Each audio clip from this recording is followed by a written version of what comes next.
What do we call this? The Monday vibes music? Oh yeah, it's all vibes. Bang. All vibes. That's right.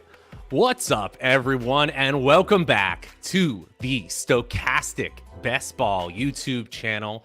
We are very excited for today's draft because not only does Underdog Fantasy have yet another puppy tournament that, pardon my pun, people are hounding to get into, Real but funny. Yeah. You like that one right off the top? We have a special guest today from the Awesemo Stochastic lore. We're very excited to be joined by Chris Spags. Follow him at Chris Spags. And we also, of course, have Nick Lepri. Follow him at Notorious FNTSY. But first, our guest today. Chris, how are you today, man? I'm glad to be on here with you guys. Of course, I've spent my time in the formerly Awesemo, now Stochastic coal mines on YouTube long enough as you guys are doing. And now there's other channels to do content on, and even people producing their own shows, which is like harkening back to the good old days back when Josh used to have to do everything for us. And I had to produce myself and Sal Vetri on the XFL show very poorly. So it's glad to be back here with you guys, and glad to talk about best ball because, DFS is fun, but best ball, I think we all know, fellas, that's where it's at now. It is absolutely best ball summer. No other way to define it. Glad you're back here today. Yeah, we're the new kids on the block compared to you. Yeah, definitely so many great pieces of content in the Awesemo YouTube lore with you on it. Nick, how are you today, bud? Glad to be back. I'm doing great today. I'm very excited to talk about some best ball here with you guys. And it's going to be very exciting because Spags is a part of the zero running back group, and we are very much high T drafters. We love running backs. Which blows my mind, by the way. I don't want to cut you off, Matt, but you guys ship my money. Alex is going on the LOL stream with my podcast partner Pete Overzet and talking up 3 QB drafts. And I think this is like my fear is that the industry gets figured out by guys like Alex, guys like Brick, Tom, of course, CEO of Stochastic, like guys who I think are so smart. And best ball to me is like what's been so great about it is that it's been pristine and uncorrupted by legitimately very smart people. So now I'm terrified of what's going to happen. And if you guys are right about running backs, I am completely boned. Yeah, well, it's untouched, untarnished. It's like we're the Hexus. Remember, if the Fern Gully reference for you coming into the industry, bringing, there's many ways to skin a cat. There's many ways to win a best ball tournament, and that's what we're trying to do. We also have the best ball rankings package available to you as part of our fantasy football best ball package over on stochastic.com. That is available, and by the way, you guys can get that best ball package for free when you sign up and make a deposit over at Underdog Fantasy. I almost forgot where we're playing today. I guarantee you want to play over at Underdog Fantasy.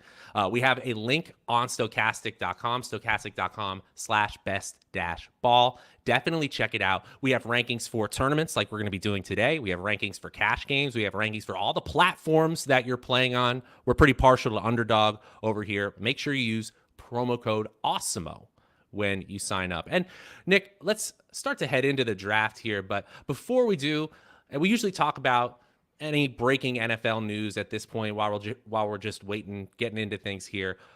Where can people find you these days, Chris? Tell the people about your journey, what you're about these days, and where people can find you. Yeah, so for me, part of the reason I moved on from Awesemo was that, what's now Stochastic was, and I didn't know you guys were going to be rebranding. Otherwise, I would have been on board. We've been calling it Spagscastic. Would have been a whole thing. But no, I saw the opportunity to go over to Football Outsiders, whose parent company is a company called Edge Sports Champion Gaming, where it's a lot of data analytics stuff, which, NFL teams pay for Football Outsiders and, the Edge Sports model, learning simulations, learning things, what teams we're looking at, and then to try to hopefully evolve my game from there. But in reality, for me, content-wise, just been a lot of spending time doing the Splash Play podcast with Peter Overzet, which I'd encourage people to subscribe to over there if you can, because we're trying to get to 1,000 subs. But it's been nice because we kind of just had the room. Like Football Outsiders has been kind enough to bankroll the show and give us some sponsorship love and pay Pete to do the show. So just trying to grow that as best we can, because as you guys know, like it's nice to build the Awesemo shows, nice to build the Stochastic shows, but when you own your own thing, that's when you really got them by the balls. And that's sort of the hope, is to build something that actually has some value. Absolutely. And you guys are also, speaking of adding value, Football Outsiders, as amazing as they are, truly one of the best resources from a statistical standpoint. They go back further than the play-by-play data available to the public goes. And just I have a friend who calls it Duvois, and I can't get out of my head. It's DVOA. Elegant, And it, yeah, please don't call it Duvois. You will get laughed out of the room. But you guys are adding such a fun, humorous element. And obviously, you guys and Overzet, big industry leaders, we're glad to have you a part of things. Want to say we dig into this one? You want to join a puppy draft, Nick, and we figure out if we feel at all the same about these players in 2022. As you said, our rankings are pretty high on running backs, but why don't you just give the people a quick summary on why that's not necessarily the way you've been going in the top of 2022 drafts this best ball season? Yeah, so for me, it comes down to a lot of what I know from DFS, like a lot of the sharpest guys. Like I know my pal Eric Lindquist, who does a lot of great streams for you guys in MLB right now, and I will always hold in dear esteem, as you can see the puppet Lindquist still in the background from the dearly departed tip-off show on the channel. But no, like Eric was telling me, one thing that he would do sometimes, in particular when he's just trying to, I think, change his game up, would be taking the top 3 highest owned projected players according to Osmo's stochastics charts, and just say like, hey, take the guys out of my player pool. Like I'm going to try to profit off of the failure of these guys rather than profit off of playing the chalk like everybody else. For some reason in best ball, people don't think that way, where what if Jonathan Taylor doesn't work out? Who benefits then? It's probably Michael Pittman. It's also probably Naheem Hines, maybe Philip Lindsay. So if you're playing these outcomes that everybody is viewing as so binary, where you think that you're going to end up on Jonathan Taylor having a 2,000-yard year, in reality, he can have a 1,000-yard year where Naheem Hines is perfectly useful as 0 RB kind of build. Like that's what I'm hoping to target, is just having people be wrong. And especially if you're drafting this time of year, training camp's coming up. It's hot out there. ACL injuries happen. Achilles injuries happen. Like I think playing the variability of it all, and also really trying to target the correlations for week 14 through 17, or 15 through 17 rather, like that to me is where the value is going to be. And I'm hoping I'm right. But if you guys are poking holes in it, that's where I start to go, well, I hope this one is going to be it, because otherwise I have sunk a lot of money into this theory. Well, Nick, you were the one who called us high T. I wouldn't necessarily go that far. We are a little bit running back heavy in many of our drafts. We will definitely agree, first and foremost, with the concept of going with correlations at the final weeks of the season. But Nick, can you kind of give the counter argument why you are trying to bottle up all that running back value in the beginning? Well, it really depends on what draft rooms you are in, if I'm being honest with you, because there's a lot of draft rooms that kind of ride with the same mentality that Spags has. And then in those, you just scoop up the running backs at an immense value because everyone is afraid to draft the running backs. But in most drafts, I kind of just lean towards the running back position, because I know that in the first couple of rounds, these are the running backs that are actually going to potentially be bell cows. And then the deeper in you get into the draft, the more confusing it gets. But I still do think you can use the 0 running back strategy. It's not something that's awful, obviously. Absolutely not. And obviously, letting the draft come to you is the thing that it's almost cliche at this point. It doesn't make it any less true, right? Because at a certain point, we have to build robustness, fragility, anti-fragility into our thinking. But when a player gets taken 3 rounds ahead of ADP, and suddenly a player that has no business being available becomes available to you, suddenly your draft strategy, your overarching strategy, sometimes goes out the window. I see the draft has already started. Oh, we already have a little bit of variance right off the top. Cooper Kupp, here we go. They know it's the room here where I would bully you guys into taking wide receivers, but that's where the avalanche sometimes happens. So if you end up in one of these rooms where guys love taking receivers early, you see Cooper Kupp go first, maybe you see a McCaffrey or a Derrick Henry start to slide, like you can get completely boxed out a wide receiver. And that's, I think, also informed why I'm willing to spam them early and often. Wait, you don't feel good with like Amari Cooper this year with Jacoby Brissett likely as your wide receiver one? I have a lot of teams like that. Tyler Lockett. Michael Thomas, number 1 receiver. I've seen a lot from people where they, go hyper fragile with the running backs, then take 2 QBs sometimes. And it's like, oh gosh, like I really think there are some major draft errors that get made, especially in the puppy, like Best Ball Mania. You're getting people paying 5 times as much for an entry. There's a little bit, I think, more of a knowledge base that comes with that, like a DFS tournament would be, where there's higher dollars means sharper players always. But like the puppy, people will draft completely unconventionally and all over the place. And Derrick Henry going to the 5 hole is one I would never do in a million lifetimes. So he's a player that the only reason I've started to come back in on Derrick Henry is because of the metrics that we're putting out at Stochastic, saying his playoff score actually looks very strong at the running back position. And if healthy, he's getting a ton of opportunities. Pick's so easy for me right there. But it's starting off our running back heavy draft. How about you, Chris? I would go Diggs here, but you guys are the hosts, so I know you want to go Eckler. I could feel it coming, so take Eckler and we'll figure it out from there. But I will push for Hyperfragile though. If we are going to go, we end up going RB heavy early on. Okay, Nick, that's fine with me. Let's go Eckler. Okay. Eckler's my RB2 right now. He's our low key running back 1 overall this season. It's the we got to go for the brand, right? Look, and for my brand, I'm taking Isaiah Spiller, and I'm just like, hey, maybe by the time week 17 goes, Austin Eckler, a small guy. I think certainly you could see Spiller get work either way, but I think that's sort of the bets I'm willing to take. But it's hard to argue Eckler, just the pass game role, that offense being so good, and then also being in the AFC West where you're going to have to score a lot of points to win games. Like Eckler, I would say out of all these guys at running back, just relative to ADP, in the first round, I feel like Eckler probably is one I should have more of that I just won't sheerly out of ego. Makes sense. You just brought up the divisions type of deal here. Are you a big division stack kind of guy, or are you more just focusing on the playoffs? If it falls that way, like I'm certainly doing the week 17 correlation. I know that Alex is pushed for week 16 being a little more valuable because of the expected value of just getting into the finals and then letting it kind of go where it may. But like for me, if you are stacking week 17 correlations, you naturally end up with a lot of Vegas because I love that Vegas the Vegas Niners game rather for week 17. You also end up with a good amount of Denver KC if you're stacking for week 17. I think overall, like any configuration of AFC West teams, Chargers, Rams, another popular one for week 17. Like if you targeted those guys, it's tough with the ADPs. But I think if you had all AFC West players, or at least, a couple of stacks from the AFC West, that's probably the highest upside one, just because can you guys imagine a single total under 50 that entire season amidst like division games? I doubt it. No, there's no way. Unless like the quarterbacks get hurt or something. Yeah, or like Josh McDaniels runs a lot more than expected and they're bleeding the clock because I think that's the only way they could win. But I don't think it's going to be the case. Like I think the Raiders to me are like, I would bet them to win the West just because I think they're the best value by far. That we joke about high T. That would be the highest team move. You just trade for Devontae Adams. You got Darren Waller on your team.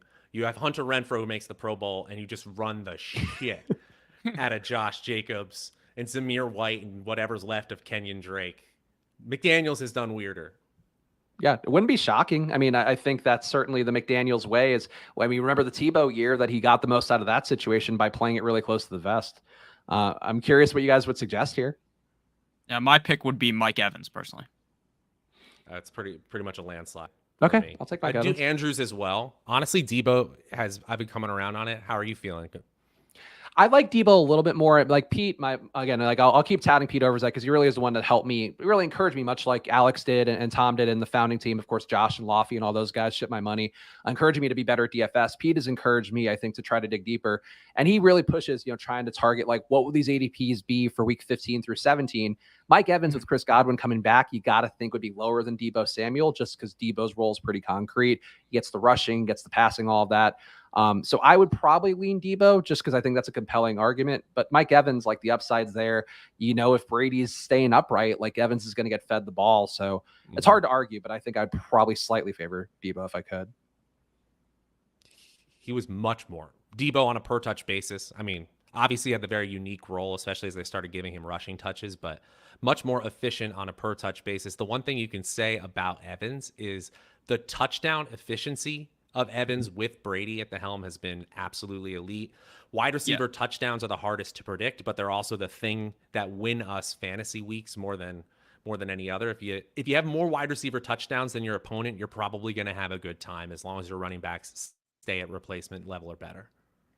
I mean, so to be fair, you can go. What's the stochastic take on elite tight ends, by the way? Because that's what I'm curious about. I would say that it wouldn't be necessarily forced, but when you actually get in the draft room, we end up with an elite tight end, a top 4 tight end, more than we even all realized. So the rankings are pretty aggressive on players like Kyle Pitts, not so much on Darren Waller and George Kittle. They're not totally down on him, but that last, like Dalton Schultz. After that, we have like a big tier drop to the point where it's actually forcing our best ball tournament rankings a little bit higher. You're not a big tight end guy then, Spags?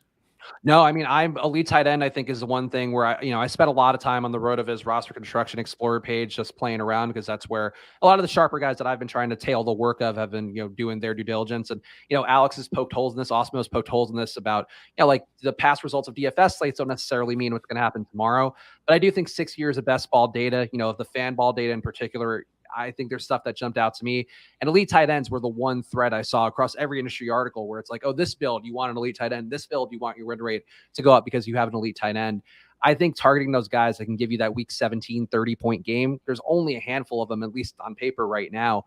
And I think trying to grab one of those guys in the first 5 rounds, that's something that I'm trying to do every single time out.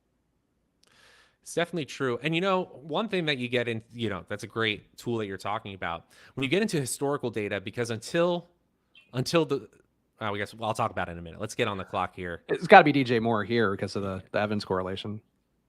Let's do it against playing Carolina late. I love Kyle Pitts, but I mean, yeah, I think Moore being there, Moore is going to get steamed up a lot. Like people love Baker being there, even if Baker might not play. Like there is a chance that they just go Darnold's way or Matt Corral wins the job. Like DJ Moore and Mike Evans is like a really pure week 17 correlation that could have really big upside if those guys do pay off. It's very strange because it feels like we've been fooled by DJ Moore for like 4 years in a row. Right? Like bad touchdown luck. That's really all. See, it goes back to the wide receiver touchdowns argument. Like literally all you need is more red zone trips from an efficiency standpoint. And honestly, from a longevity standpoint, he's already proven like over the last 3 seasons, he is able to overcome he's able to overcome situations much better than we realize. If we just improve the situation overall a little bit, I don't think we realize how high the floor or ceiling could be for him this year. Him being 1,000-yard receiver with what happened last year with that QB room, and Darnold started hot and then it just completely went off the rails, like I guess you could expect. Like he just has done it time and time again. And Baker, for whatever it's worth, before he had the labrum injury, the shoulder injuries, like he was playing pretty well. So and Corral too, I think comes in with an interesting pedigree, more of an RPO kind of guy, but still somebody that can theoretically get the ball into space that's going to be useful. There's a lot of outs for DJ Moore this year, and I think he's probably going to end up a little bit overdrafted. But if you got him in the 40s at some point in this drafting season, like you probably feel really good about it. I agree. We were talking about this on a previous show. What would we feel about Baker Mayfield if he had suffered that injury and shut it down? Because the way we felt about him at the beginning of 2021, so vastly different. Obviously, the supporting cast was much healthier too in 2020 with Jarvis Landry and Odell Beckham. But if he had just shut it down, I think if he were on the trade market, people would have been clamoring over him, and we would be incredibly high on all of these pass catching players on Carolina right now. Yeah, I would agree with that. I think, from my perspective, Baker played well. And then it's tough, though, because, like, why did the team want to get rid of him so bad then? Like, if, he played through injury, that tends to be what this thing that, football guys exalt as being the apex of what you can do for your team. So why would they then not keep him? Like, obviously Watson was an upgrade on paper, barring him being potentially suspended the entire year again. But, like, that's something to me that why did they not want Baker? And there's got to be something there that's not great besides just him being kind of short. Yeah, for sure. Where there's smoke, there's fire. Mm-hmm. You have to think that Lepri's going to push for Jalen Waddle, but he's not my pick here. Mine would be Deontay Johnson, actually. Okay. Look, if you guys are going to take receivers, I'm not opposed. I don't mind taking Waller here just because I think we're not going to get an elite tight end coming back, but Deontay Johnson's perfectly fine by me. All right. My pick would have been Waller. Stay in the AFC West or even Jerry Jeudy. I love Waller, but I got a lot of Waller. So if you guys didn't look, I think it's a good move to take Waller. Like the logic to me is that, he was good for stretches last year as their number one receiving target, basically. But having Devontae Adams there, it's going to take so much red zone pressure off of him that he's going to run really good at tight ends, assuming he's healthy. And Renfro can have the 20s, like between the 20s. But the red zone to me, like Waller could be a 10 touchdown guy, and it wouldn't shock me one bit. Yeah, I'm probably the highest on Waller out of all of us on Stochastic. I think I have him as my tight end 3. So you put him ahead of Pitts or Andrews? Ahead of Pitts. Interesting. Okay. I like Pitts. Like the pedigree. I think Atlanta's really sneaky too. Like him and London are both guys who get really good separation. Both guys who could be press coverage. And that, like, I think that Mariota or Ritter, whoever starts out of there, is actually in pretty good position. And then all it takes is Tom Brady getting hurt, or getting teed off on like he was at the end of last season, where they could not protect him in that pocket at all. And Atlanta could be sneaky, like young talent that can bust out. Like that's the guys that I love the most in best ball. especially in that situation where you got quarterbacks who can run, and that means they can overcome very poor offensive line play better than more upright quarterbacks. I have, especially when we were doing the puppy but super flex, Mariota and Ritter were two of my favorite choices late in drafts. Yeah.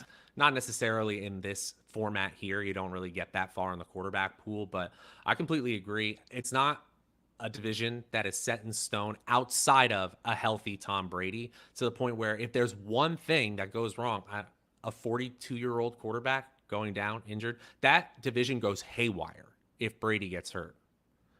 No one's that good. It would be a completely open field for that whole division. Yeah, enough upheaval in New Orleans too, and Jameis coming off the ACL injury too. Like, I think he's looked good in the recovery videos he's posted, but it's still, Michael Thomas like can't jump off of one leg that well. Like, he's doing his box jumps and not looking great. There's a lot of ways I think that Atlanta could have an out, and then you have that Week 17 game with Arizona too, which I think is sneakily one of those games that people aren't stacking that much for the Week 17 correlations, but it's going to be indoors, like it's going to be safe from the weather, and on turf is always going to be good for the offenses. So there's a lot of ways for Atlanta, I think, to pay it off, but especially pay it off come when the big money's on the table. Yeah, and Arizona also is known to just crumble at the end of the season, so it could be a very interesting game. Or maybe they don't this year, and like Kyler gets there. Like, I'm making some bets on Kyler this year just because he's trying to get paid, he's trying to get big time paid, but also he's been so bad every end of season, and I just don't think that's the size. Like, I think at a certain point it's got to run good, and why not this year? Definitely. I mean, there's no way it could be that bad again, right? Last year in that playoff game, it looked like he had no idea where he was. Mm-hmm. Yeah, I mean, but the Rams defense does that to people. I think what we just saw is a huge, huge mismatch come to fruition, to the point where Kyler Murray wasn't able to execute. Did he look good in that game? No, he looked horrific. But I think it comes down to that defensive line was historically good. That Arizona offensive line was bad. And it's the most fun top tier of the quarterback position that I've ever seen. Everyone all the way down to this Kyler Murray, Jalen Hurts tier. I'm a little bit swaying us just a tiny bit. Has true QB1 potential with a solid supporting cast as well. I would go quarterback here, but how are you guys feeling? Spags, you can make the pick. I don't mind taking an elite QB. Like, I do think Kyler fits it. It's possible one of these guys come back to us. So maybe, but honestly, if any of those receivers fall to us too, we'd be pretty stoked. I think. No pun. I can't say the word stoked now. It's gonna be completely ruined for me. Stoked-castic. Yeah, I couldn't say awesome when I was at Osmo because it would just trip me off. And now it's like, oh, I can't be stoked either because then I'm too on brand. But I think, going elite QB always going to be a good move. And now the Arizona stacks we're going to get, though, we're not going to get Brown. So we probably got to try to get Ertz or Rondale or AJ Green, who goes for very cheap, but could easily fall apart very quickly. And also, Kyler, like Lamar Jackson, is a player that when he hits his ceiling, it's probably because he ran well. Mm-hmm. And so I'm less in need of a huge stack. Obviously, we want to use our DFS principles. We want a game stack. We want a division stack. Obviously, I'm a little higher on Rams now that we have Kyler at the helm. But ultimately, his true ceiling performance is because he rushed well, which means that we don't need to overly force it with receiving options, at least in my opinion. Yeah, I think a Rondale skinny stack I think is interesting. And Ertz too, like I worry a little bit about them drafting Trey McBride because he is a guy that came in probably the most pro-ready, like can block, can run routes. But Ertz was like really good down the stretch last year in a way that could easily fall off as an older player. But like he showed enough that I think, I wouldn't have a worry about him. All right, so we're back up here. Where are you guys looking? All of the onus of picking on us. I would go one of these receiving options. I love Thielen more than everybody else, but I can live with Thielen. I wouldn't mind taking Gage because then we can maybe get Brady too. Oh shoot! I didn't even. All right, let's do Gage. Do it. Let's do Gage. Now, what are you guys' thoughts on Godwin? Because like yesterday, something positive came out, but he was just the person that said it just said that they hope he'll be back. Like, what does that fucking matter? He's been getting overdrafted, like I would say, but he's still like for playing for the big money, like he's going to be viable. You would think like that's more than enough time to recover for by the time week 15, week 17 rolls around. I just feel like he shouldn't have been going in the 40s this entire time because he should have been going like 70-ish and now he gets steamed up. And it's just, I think if you're drafting him now, like you can wait a little bit longer and he'll probably fall even further just because that's how these go. These things go when these guys don't play. Yeah. I think one thing we did a thought experiment on the data side as we were getting these projections ready for you guys. Remember to check out stochastic.com/best-ball where we got that package available for you guys. We did an experiment where what if Chris Godwin misses less than 3 games and we had him just inside the top 24 players. So it comes down to how many games do you really believe he's going to miss? How many games does he sort of get back into the swing of things? That really is what is swaying our predictions right now. I also think that people are undervaluing just the receiver 3 and 4 roles for Tom Brady in terms of team expected fantasy points. No one had more last year than the Tampa Bay Buccaneers, and he didn't necessarily just pepper his number 1 and number 2 targets. Russell Gage, even if Chris Godwin comes back earlier than expected, I actually think is just fine. He probably is going to have like a floor of 120 targets. Yeah, I like Godwin. I mean, I think, yeah, we're talking about the injury risk. Like that's where at a lower ADP, it probably gets more appealing. You know, at the higher ADPs, I think you're taking on a little bit more risk if you were drafting him in the mid 40s. But Gage, to me, like it's hard to draft Gage too, because he was going like 100 for a while. And then when Gronk retired, he went up literally like 40 picks in ADP. And that's a steep price to pay knowing that people were drafting him so much cheaper just literally 2 weeks ago. Yeah, it also depends on the contest you're in, because in here, everyone's been playing with the same ADP in the puppy, but in Best Ball Mania, it's a lot different, in my opinion. Yeah. And Ertz goes honestly, at the 701. Yeah, like draft Gage in the puppy now, because it is like a kind of finite point in time, whereas Best Ball Mania, you are chasing a dragon that could be pretty tough to dig out of with Russell Gage. And that's kind of how I feel in any tournament setting. We're chasing the outlier performances so hard in order to win this big money, because really the top 3-4 places in these tournaments are where the big money are, where we need them to outperform expectations so much that we're just playing a correlation game that makes as much sense as possible from a projection standpoint. So Gage at 65 versus 100, when they get on the field, does it really matter? Because these players are going to underperform and outperform ADP so wildly on a week-to-week basis that it almost, I can't say it doesn't matter at all, but it almost doesn't matter. Yeah. I think that's a reasonable way to look at it, and probably the more level-headed way to look at it, given that people will just like they didn't draft, Darrell Henderson in Best Ball Mania last year because it's like, oh, cool, Cam Akers got hurt, Darrell Henderson goes up 50 spots. Maybe you can be agnostic about that because you're ultimately getting unique in a way from all the other Darrell Henderson lineups, and it just matters. Did you nail your late picks that weren't Darrell Henderson? You certainly can. Mm-hmm. So we're up here. Tom Brady seems to be the consensus here, right? Yeah, I think so. I like drafting the ideal QB zone. Normally, like I feel like sixth round and 8th round tend to be the ones that I like the best builds. But I think right now we took one in the 5th, taking one in the 7th, and knowing Brady too, like barring injury, like he's not likely to let you down. He's going to play with everything he has left. It's a little high. Like we went a little minus EV, and I think one way that we should probably balance this is have ourselves be done with the quarterback position. Would you guys agree with that? Yeah. So that What do you mean? I thought we need 3 quarterbacks. I'm sorry, Alex, if you're out there listening, buddy. We know the rules. We're breaking them. We have to know the rules in order to break them, and we're acknowledging that we know the rules. Yeah, I mean, you got to get different. There are 3 QBs, like I get the logic for Alex. I think that's the fun of best ball to me is that you can poke holes in different things. And even somebody as sharp as Alex, like for the most part, you shouldn't be poking holes in Osmo projections or Osmo's stochastic projections in the, historically. Like that's something that I think with best ball, like you can sort of go, he could be right and still be wrong this year. And I think that's something that does have some interest for me, that a guy like Alex can be as sharp as possible and come in, and his 150 entries could just be subject to bad drafts or guys that are sharper in rooms, and his entries could be less valuable than yours, even though he knows so much more than the average casual player. Very true. You're saying you still need luck in fantasy football. Darn it. I say it's time to look at the running back position once again.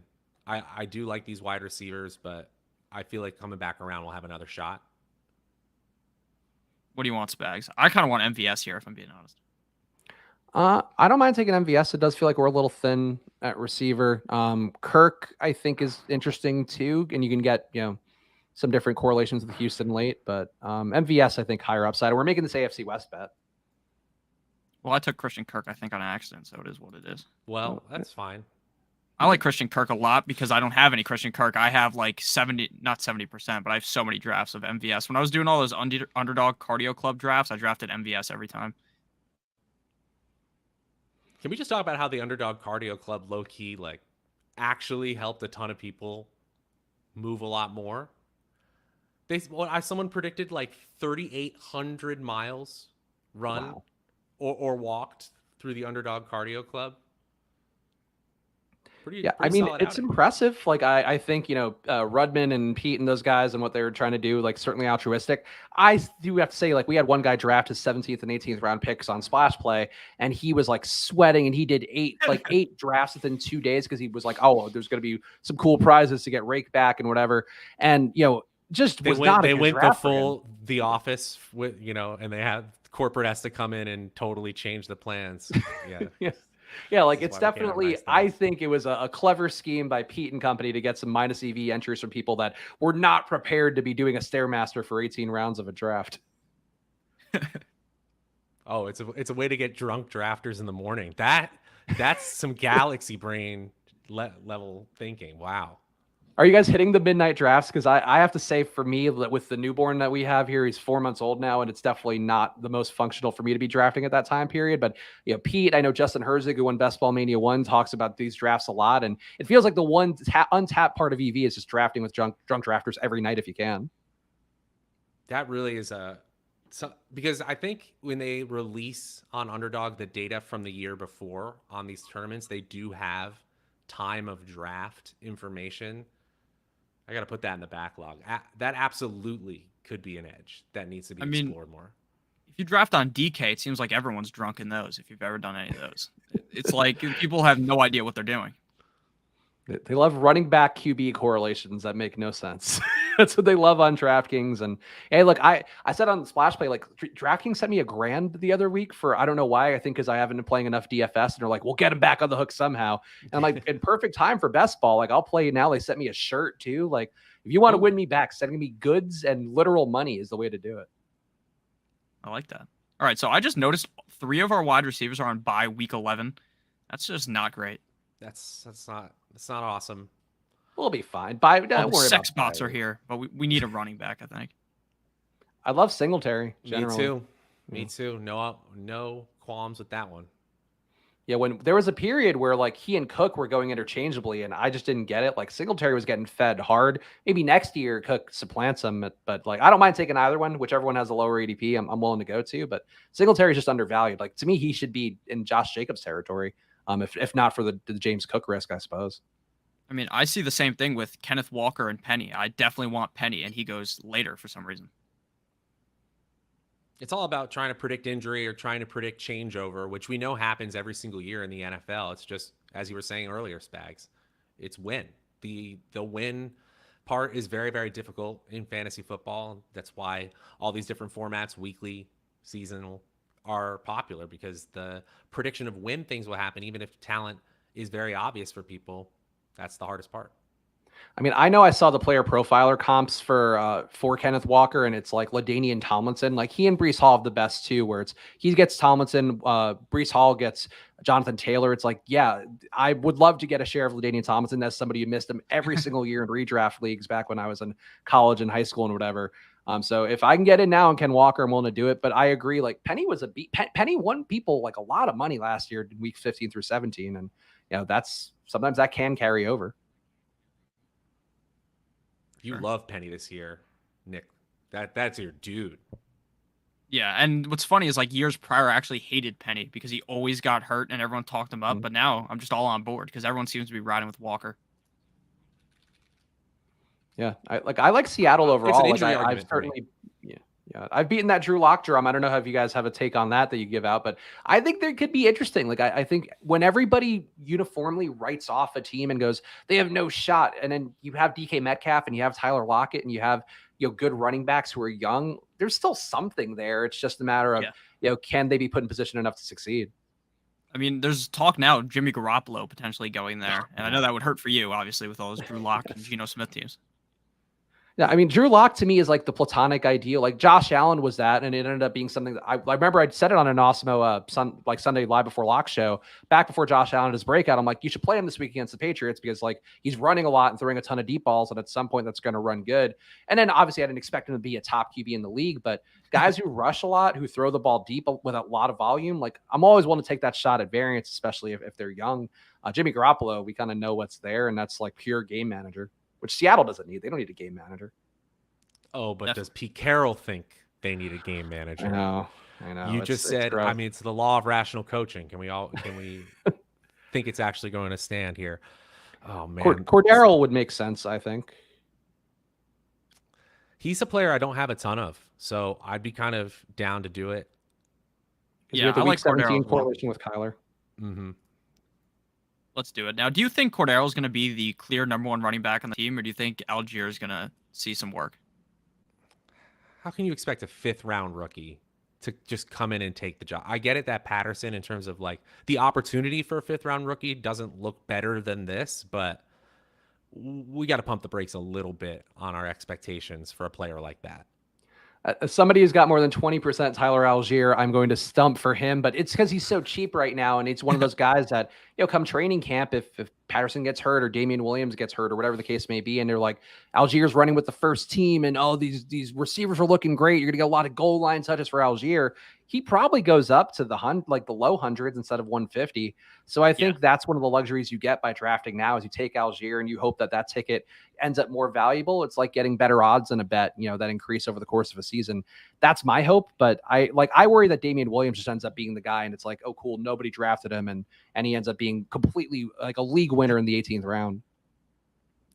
He just didn't look that. I mean, he was running behind the Bears offensive line. Mm-hmm. He just didn't look anything like that player we saw, the de facto Super Bowl MVP for the Chiefs, in my opinion. But yeah, Mike Davis taught me that to rely on the Damian Williams and expect them to get volume and not to make it another Falcons thing. The irony is Mike Davis could actually end up getting touches for the Ravens this year, which would be tremendously valuable. I don't know that's the case, but like those aging running backs who've had a couple stops where it's like, oh, you were good here, but like you weren't uniquely great.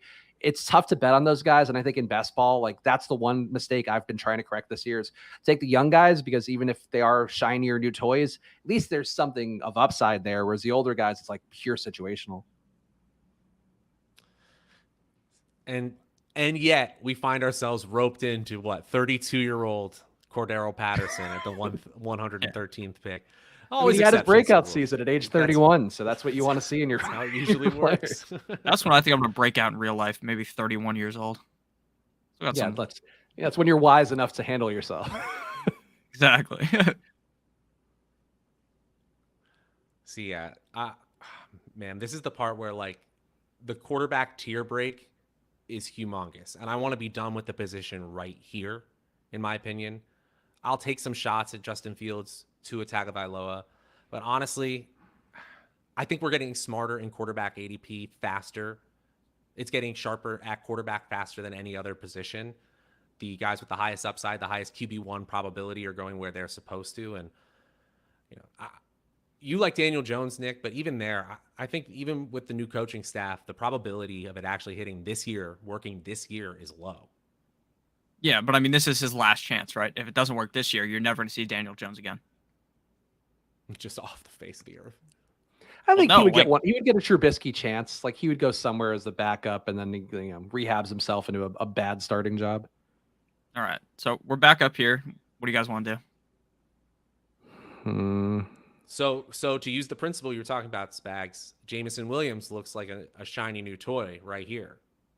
Yeah, I mean, I don't mind him. You could sometimes get him a little bit cheaper, but I think, he's certainly got an upside case. And at this point, I think with only 4 receivers this deep into the draft, like you want to get some guys who can bubble up more meaningfully. So him, like Jalen Tolbert from Dallas, I think is also really underappreciated because he's like Russell Gage, but people aren't drafting him. Like Tolbert could easily play that entire season and supplant Michael Gallup, but because like Gallup is coming off of an ACL, people think he's going to play. I don't get that. Yeah. Just rookies are always worth, I think, the late flyers at this point. We need some 20 to 30 point wide receiver, 20 to 30 point games in our upside because Gage, besides 2 touchdowns, he's a steady drumbeat of 8 to 12 points. even Christian Kirk, it's hard to see him being anything better than that. And DJ Moore, we hope the touchdown upside is there, but even if he stays at the same level of efficiency, most of his games are going to be right around that 10-point range. We win weeks with 20, 30-point weeks, and we need some upside in that regard. Yeah, Jared Goff was throwing 60 times a game last year. Like, that's not. Dan Campbell was one of the most aggressive coaches. We track that as part of Football Outsiders data. Like, the guys are going for it the most on fourth downs because analytically, for the most part, if you're within 4th and 4, you probably should be going for it every time out. Dan Campbell was doing that. Like, Dan Campbell's doing all the stuff you want to see fantasy wise. So Williams could certainly bubble up if that's the case, and if he plays, from the start of the year, even better. We haven't heard much about that recently, have we? Just that he's rehabbing well. I think we got. He was saying he was going to be back for training camp. Obviously, we're pretty close to that being the deadline, so we'll see. It feels lofty, but he's young enough where theoretically he could make a really fast recovery. I feel like if you put a pencil him in to miss 4 games, that feels about right to me. And then you just hope that he supplants DJ Chark, which is a bit of a risk. Like, Chark is good, I think, or decently good. And you could actually make the mouths to feed argument, because do you really want Jared Goff's receiver 3 if that's what he ends up being? If Hawkinson is talented, Chark doesn't suck. Amon-Ra had a great stretch at the end of the season last year, so there is downside. Teams don't lie when they spend first round draft capital especially on someone that's injured. Yeah, I mean, in an indoor stadium too, for a guy who is a burner kind of player, like that also always is a nice checkbox, and I think fits the profile for Chris Olave too. But like Jameson Williams, I'm really intrigued by. He was also really good beating press coverage. It was kind of a small sample size for him, where I think Burks graded out the best. Drake London was number 2. But Jameson Williams, like, press coverage is one of those things that correlates really heavily with production in the NFL, because it just doesn't happen enough in college, and it happens all the time in the pros. All right, so we're back up here. What are you guys looking at? What are you looking at, Nick? I hear you trying to pass off the pick every time. What are you looking at? Jahan Dotson would be my pick. Just that rookie player that I think could potentially be the number 2 on his team. Again, I'm not completely sold on him, but I think he's the most high upside pick here. Yeah, I mean, people want Jacoby Myers drafted, but I think Dotson to me is a higher upside guy. Myers feels like he's going to regress a little bit with having Parker there. Like, Devontae Parker was pretty good in Miami. I know he kind of gets crapped on, but like, sucking up to Mac Jones too can't hurt. Whereas Dotson, like, we know Carson Wentz loves a good check down, and he made a good enough year for Pittman last year that if he's not heading the deep balls out to McLaurin every time, like, Dotson's probably going to be the one who benefits. What is Dotson's connection with Jesus? Because that will tell us all we need to know about how connected he'll be with Carson Wentz. McLaurin doesn't sign that deal unless he expects to be peppered with targets, but that doesn't mean a first rounder can't also carve out a huge role. Like, their second best receiver, I should say, Logan Thomas, a first rounder should be able to beat them out and get a 20% target share. How valuable that is, well, that's why they're a 12th round pick. Let's see. I'm searching Jahan Dotson religion. They have stuff about him chasing his dream. He apparently had faith in Penn State's returning receivers. So I don't know that that's a higher power technically. Yeah. The Nittany Lion faith is not the faith we're necessarily looking for. Boy, it is unwavering. Praise to the Penn State showers. There's a lot of people on their knees there praying. Oh, Jesus. That was very funny. I like that. Oh, thank you. That's what I try to bring Ryan, 45 minutes into a stream. Matt Ryan, Nyheim Hines go back-to-back at the 12-11, 12-12. I've actually seen, so in my opinion, the ADP for these late round Colts, including Matt Ryan, has sort of rationalized. Obviously, there was that article, I think it was in The Athletic, saying how all these intangible differences between Matt Ryan and Carson Wentz, and it's felt throughout the room. Just a lot of positive press. But the thing that really stuck out to me is his receivers talking about the difference in accuracy. We can take all the advanced metrics we want, and we have a lot of them. You guys have a lot of them over at Football Outsiders as well. But when receivers are saying, hey, the ball's in a different spot, that's the signal and not the noise, in my opinion. So I really like these late round options. I've had a lot of Mo Alley Cox. I will still take Matt Ryan, even though you could get him about 3 rounds, 4 rounds later in these drafts earlier in the summer. And I think Pittman Ryan is one of the most rational stacks you can take in terms of draft value with low but real wide receiver 1, quarterback top 10 upside. I'm not going to say quarterback 1, But Pittman is one of those players, especially who, if we're drafting him in the first round next year because Matt Ryan peppered him with targets, no one's really surprised with that outcome. I think Alec Pearson, it's going to be, obviously they're both lanky white guys, but there are some Cooper Kupp vibes to Alec Pierce. Like he's a good route runner. He's a little bit faster. Like he ran a 4.4, was definitely more of a combine warrior. But like I could see that being something there that like a Pittman, Pierce, Ryan stack is somehow like the nut stack that nobody had just because people don't play it. And there's also so many natural bringbacks for the Giants for week 17 too. Like Kadarius Toney to me is a guy I think could break out in a major way. And that game being one where it's like, oh wow, Giants Colts in week 17 was huge, but it wasn't Jonathan Taylor scoring a lot. Like that's also hitting the uniqueness kind of narrative that I would like. So Colts stacks to me, I think there's a lot of sense going there. Now, do we want to backdoor into a Detroit stack? I don't think we need to necessarily. Jalen Tolbert, actually, we were talking about him as an upside guy. That's probably where I'm going personally. I would support that. Yeah. That'd be my lean as well. And I think that Pierce has a lot of grit as well. Real lunch pail guy. We also honestly could have had a couple backdoor stacks there too, because we had Robbie Anderson. We could have taken Baker, could have taken Detroit, could have our pick of the also ran QBs that could possibly be useful in fantasy and maybe not in real life. Carlos in the chat pointed out that me and Spags on one stream, this is bound to get demonetized. This might be the horniest stream on YouTube right now. Is that why it's unlisted? I noticed that on the YouTube channel. Like, are we not promoting this one just in case things get a little too ribald in the best ball streets? Oh, no, that's definitely a technical error. It's unlisted. Yeah, God damn it. We got to blame all the Chris. Producers. Oh, wait. I'm not giving the stream the bump that I can hope. Oh, my gosh. It's public. We're putting it public. What are we doing? What are we doing? Okay. It says it's public on here, so. Maybe how else could there be 16 people in here? Well, because we tweeted the links out and stuff. Yeah, the everyone got here from a tweet. All right. Well, these VOD numbers are going to be insane, guys. You watch. People are big going to numbers realize on on these. this. Honestly, though, I'm so overexposed now. I did like every best ball stream in existence over the course of 3 weeks. So I was just like doing a media tour to promote nothing in particular. Like CBS had me on to talk about best ball. I'm a guy who's been doing this for 15 years and I'm an expert. Which, happy to do it, happy to get the pub. But it's funny, like best ball, people are really stoked about best ball. So I'm glad that you guys have the channel going here because like it's so fun. And I think for me, I know a lot of MLB DFS content that's great. We talk about on Stochastic, but like, man, best ball to me is so much better than MLB DFS. It's not even close. I think we've had, it's a great moment where a bunch of things are coming together, right? There are people who really want to find a new outlet for their love of fantasy sports. There obviously aren't any games being played. They want to implement their game theory strategies that they know and love from DFS.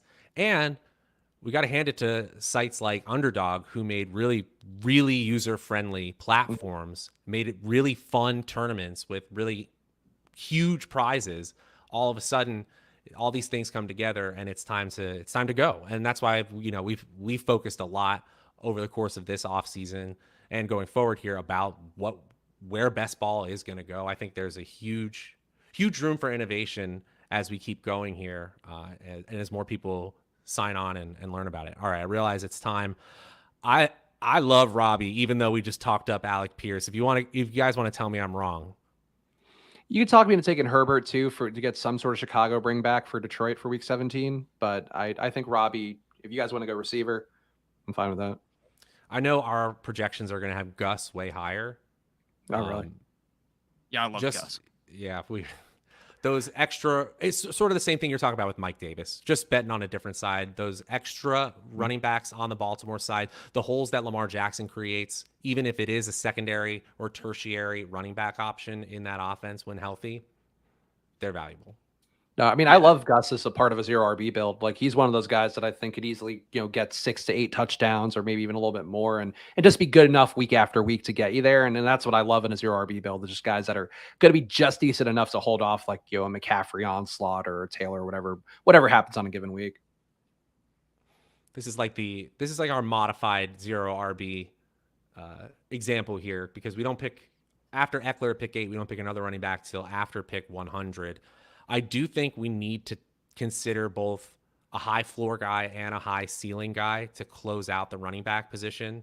So players honestly, like James Robinson really interest me because he's going to have a little bit of standalone value, but it's probably on for him and not Snoop Connor if Travis Etienne has some sort of setback.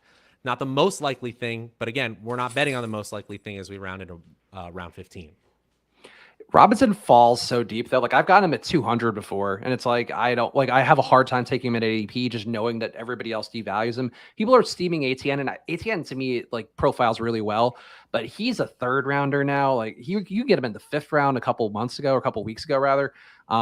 I think Robinson's a better value at this point, even though ATN to me is the better play. Like that's what being, I think, smart about drafting in best ball is like just taking guys when they get cheaper and keep getting them when they get cheaper and hoping that it works out. So yeah, Robinson to me over Snoop Connor, I think every single time. Gotcha. And I mean, Lawrence dumped it off at the highest rate, I believe, in the NFL last year. So there's a big reason to believe that ETN could be really good. But I agree with you. The third round is pretty high. It just sucks when you could have gotten those guys for cheaper and it's like, oh, now everybody's on them and they're really touting them up. And there isn't sometimes even a real reason. Like, an athletic profile, I feel like is like the apex where MVS goes up when Mahomes is giving quotes to the Athletic and talking about how he's, doing all this stuff. And MVS is talking about, I'm calling Devontae Adams to ask her information about how to play with Mahomes. Like those I'm willing to buy, but it just being like, oh yeah, ATN's like running routes. Like, okay, cool. We knew that already. He shouldn't go up 20 picks because that information's out there. Yeah, I think it's the great undead zoning of a running back that's occurring, right? Because if you're either believed in enough to be a top 36 pick or you're pushed down to the point where, all right, well, someone's going to let you fall to 100, pick 113 like Singletary and Cordero Patterson. The dead zone has kind of gotten, there's less and less running backs because people start taking collective stands here. So I think, yeah, as you mentioned, Etienne was firmly in that dead zone. The collection of players drafting right now, mostly sharp, have kind of pushed him into that top 36 range. That's why I'm pivoting and going with Robinson, even if it is a little bit higher ADP. No, I think that's smart. I think, look, taking the leverage against people just making bets on something that you don't fully believe in or you don't believe in at that price tag. Like, I think that's smart in sports betting, smart in DFS, and certainly going to be smart in best ball, I'm hoping. Well, Robinson went, so what do you guys want to do with this pick when we have it in 3 seconds? Then I'd switch to a floor play at something like a JD McKissick, where we're less likely to have 20-point upside, but I'm down to talk about something else. Yeah, I always take McKissick, for the most part. Marlon Mack, I feel like I never get a share of. Mark Ingram's gotten steamed up a lot because of the Kamara suspension stuff, but it feels like that's not going to happen. McKissick has just always been a solid play, I think. And again, Carson Wentz loves checkdowns, and McKissick's going to be out there running 20 to 30 routes a game. Very true. I still think Mark Ingram's going to get suspended, if I'm being honest with you. Mark Ingram's getting suspended? Not Mark Ingram. You get what I'm saying. Shut up. All right, it's going to be Alvin Kamara getting suspended. You know what I mean. Yeah. They should both get suspended. It's Tony Jones' time. So he didn't get a chance last year. Now we're ready for him to shine. Please don't make Tony Jones the league winner that we. I talked about Tony Jones like 3 weeks in a row on the waiver wire show, and it was brutal. He didn't do anything. It's always funny when those guys have everything line up and it's like, oh yeah, and you profile well in small sample sizes. Like, I'll never forget when Marvin Hall was the only Browns receiver left a couple years ago. And I was like, at 3K, like he's been good per route. You got to figure something happens. And it ended up being like Jamarcus Bradley, I think was good for the Browns at, minimum salary. But it's just like these guys, when you have everything in front of you, you only get so many chances of running back. So when they fail, it just feels like a betrayal of everything you believe. It's the truth. But you know what? I'm ready to get hurt again on these first round and these second round wide receivers. Like, I can't quit these players like Will Fuller, Curtis Samuel, who their most likely outcome is like 1 to 3 usable weeks in best ball. But the idea that 40 is in their range of outcomes at this point in the draft is so enticing to me. It's probably not the most rational move, but we also need to think about running, tight end 2 and 3. Mm-hmm. In this kind of build, it's not something I super care about, but I do see some correlation with Cameron Brate. Not a player that I've been targeting heavily at all, but there is, if we want to just lean into this play as much as we are, I don't think it's a bad one. Logan Thomas is a player I have a lot of this year. Less so Austin Hooper, Mo Alley Cox I'd also like, but it's not time for him. I feel like because we have enough Carolina, I would just take the Tampa Bay onslaught now and add Braid in and just, I guess, make a bet that Godwin maybe doesn't recover. Like, right? Like, I feel like, people talk about drafting like you're right, or, obviously the showdown narrative that I feel like Alex is one of the people that made famous about telling a story with your lineup and all of that. Like, we're telling a story with this team of like Tom Brady's still good, but he doesn't have Godwin, he doesn't have Antonio Brown. And I think that, like, that's a powerful story, I think, to tell that's probably not getting drafted as much as it should. Yeah, I already have so much Gronk that I'm just done with Cameron Brate. I had drafted way too much Gronk before he retired. Yeah, me too. Yeah. I'm not drafting him now. People are still drafting him now, and it's like I get it. Like, I get you think he's going to come back and he just doesn't want to play in training camp. Like, Gronk could have finessed his way out of that at this point. He's Tom Brady's personal like butler, basically, who gets called out like Alfred whenever Batman needs him. And that's one of those things where I just don't think he's coming back at this point unless like Brate goes down. But it's a nice spot for Brate as long as he can hold off Cade Otton, the rookie. It absolutely is. Our first run of projections after the Gronk retirement, we had to figure out what to do because on a target per route run basis, Brate looks incredible. Now, I think a lot of that has to do with the personnel choices you make when you have a trio of Gronk, Brate, and OJ Howard on your team. Those are not choices you would make when you have Brate and Cade Otton as your two tight ends available. I do think you see this offense move to a spread them out style a little bit more, if not right away. But I also think that if you just look at previous stats and how Tom Brady has targeted his number 3 and 4 options, Brate looks really good, especially when you consider draft price. I don't know if it's the most likely outcome, but I'm just going with the math here. I'm just telling you what the first round said. We actually had to like kind of tone it down to put it in the world of rational. Brate looked good. Interesting. I think OJ Howard's kind of interesting too, as just like an 18th round flyer. If you had Josh Allen and didn't get, Gabe Davis or somebody, or certainly didn't get Dawson Knox, like this could be one of those situations where both sides win, fantasy wise, where Tampa Bay gets better by, or, for fantasy gets better because you're just getting a concentrated Cameron Brate, Cade Otton target share. And then for Buffalo, it's like Dawson Knox could flatten out. Like OJ Howard was a beast on the long balls, and Josh Allen, we know, loves to air it out as much as anybody. That you don't have to say anything else. I'm happy to fade Dawson Knox. He's like my biggest fade all. Really? All he ran so hot last year, but is he good or is it luck? I don't know. Touchdowns are good. It's just hard to replicate. Players like Thielen who are consistently open in the end zone, my position changes about them. Obviously, Father Time is undefeated, but Dawson Knox had one breakout touchdown heavy season. Usually, the most likely thing is regression back to some sort of mean. All right, we're back up here. What do you guys want? Fuller here makes sense. I guess we could also take AJ Green if we wanted to get an Arizona correlation. What are the odds he's winning us a league in week 16, 17? I don't hate it. Obviously, the correlation is there. I don't know. He wasn't bad down the stretch of last season when, Hopkins was banged up and then it was Antoine Wesley out there. Granted, it was Antoine Wesley running out there outside too. I just, like, who else could we take from Arizona? I feel like we got to get at least one guy stacked with him. Will Fuller would be a nice guy for Arizona to sign, honestly. More speed? That sounds right up their alley. Yeah. Does Will Fuller have working hands? No. The Dolphins should have cut his finger off last year. That shit was pissing me off as a Dolphins fan. I think you're right about Will Fuller, though. Like, in terms of him being a value at this point, if he signs anywhere, he's probably going in the 15th round at least. So getting him in the 17th, like, it's worth it. And I would take Fuller over Julio. People still draft Julio, and I think Fuller, like, he's younger. There's more upside there. Does he want to play? I think is a question. But Julio's, what he showed at Tennessee, I feel like was real bad. Yeah, it was hard to watch. Nick Westbrook Ikain, or however you pronounce that guy's name, he looked better than Julio. That notorious loss to the Jets early last season, week 4 or 5, when they just couldn't put anyone on the field at all. And I digress. So that team is so hard to predict because they expect to be making a Super Bowl run, and they have a first rounder that they're heavily relying on, someone coming off of an ACL, and a 28-year-old running back who are expecting to defy the odds. But if everything hits for them, they're in an easy division. We could easily see them in a conference championship game because they really won't have a ton of competition besides Indianapolis. Yeah, I think that's fair. Also, got to give the shout out to the super producer, Jordan Klein, who's getting cucked right now in the stream watching Nick have to do all the work producing. Yeah, it's because I'm the real alpha here, not Jordan. You know. Sure, Jordan. Yeah, he doesn't know. He doesn't do shit on the best ball channel. He's nobody here. Yeah. That's how we end up with unlisted videos for the first 10 Yeah, rounds. Jordan unlisted. I'm This just shit. sitting He here said, going "Fuck like, you." yeah, we almost did it. Jordan with his beautiful Marina Del Rey apartment that I got to see before I moved out of LA out here to the East Coast. And Jordan Klein's apartment might be one of the sickest ones. I feel like out of the entire Stochastic, maybe even the entire DFS world. I mean, I live in my parents' That I'm basement, jealous so of. Well, Sure, just down there. we are jerking fantasy off. analysts, so that's where we're supposed to be.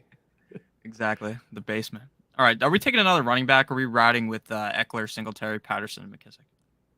It's funny. I think we just let it be. But like a player like Zamir White in a crowded backfield, we go with the AFC West. That's a player I don't hate to take at this point. 4-2 for our Tampa Bay Carolina bet for Week 17 wouldn't be crazy. Let's do that. I like that. I would have went with Sony Michel. Personally. I think that's the craziest one. We've talked about this before. Of all the Miami running backs, you have still not convinced me on that one. Like, are they going to be in the goal line situation so often that they somehow need a goal line pounder? Because they have Edmonds all purpose and they have Mostert, who's like their speed guy.